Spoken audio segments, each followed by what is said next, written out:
Welcome to Ceramic Bead Making with Earthnocturne. This is pouring by hand, part 6. Today we'll be using some coils to form some easy beads with some texture on them, beginning with a wrapped coil. This is a bead that looks like it's carved, but is much easier to create with just a thin coil. So once you've rolled a regular coil down to a pretty thin size, you'll want to get it to a couple of millimeters, 3-4 millimeters in diameter, and about the approximate length will depend on how long you want your bead to be. These are going to be about just over an inch long, so I'm probably using about 2 to 3 inches of a coil. Now as I roll it, you can start by rolling it to the hole size that you'll want. You can always make it smaller by compressing it later, but for now you'll be rolling it, starting it by itself and then rolling it around some sort of knitting needle or dowel to keep the coil straight, and just keep rolling it and stacking them one on top of another. They don't have to be perfect right off because you'll be rolling it flat later. We'll be rolling out to make it even. I'm pinching the ends to make the holes a little bit smaller. And after dipping the needle in water, I go inside and compress against the inside to make the pieces stick together.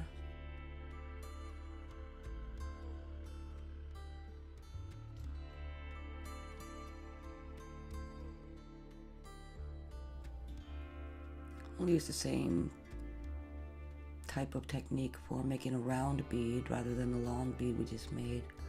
Once again, I'll start the hole very tiny, about 3 millimeters, and instead of going in a straight line as I was before, I'm going to get wider towards the middle and then work my way back towards a smaller circumference towards the ends, just forming more of a rounded shape as I go than a long shape.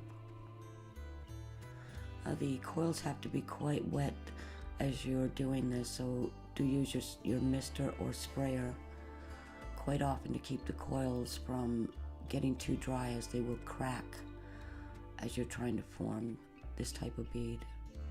I'm pinching the holes once again.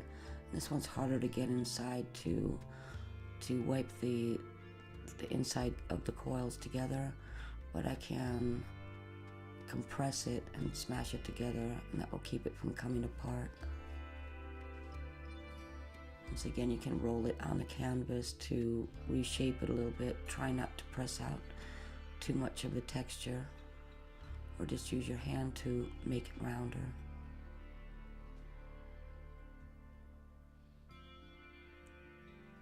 Now we'll be working with some flattened coils, also wrapping them up to create different shapes.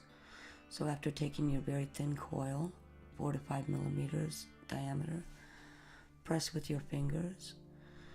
We'll be using a dowel later. You can, if you have one available. I'm just showing how you can do this without any tools, but just your hands. Once it's flattened, begin rolling it to make the disc part of these two types of beads. And it's pretty simple, just rolling it into one another while keeping the hole large enough to still take a cord or a wire if you want it smaller than that. I'm compressing it from the outside in, not pushing too hard, or it will just get rid of the texture. Now I'll do the same thing to form a rose or flower shape, sort of a tulip or rose shape, using a flattened coil. Once again, you see I used the dowel that time, or just any rolling pin to flatten it rather than my fingers.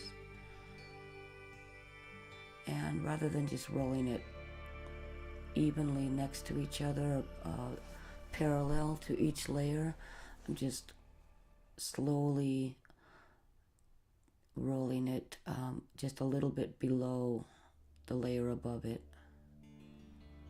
You can see I'm leaving just the edge there, and the edge gets more and more so that it forms a sort of spiral down, or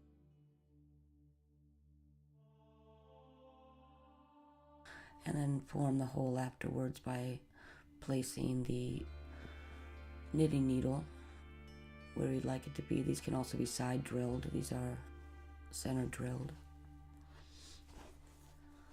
And that will do it for these bead sets. Please join me for the next in the series, Forming with Slabs Part 1, where we'll roll out some slabs and make some pendants. Thanks for watching.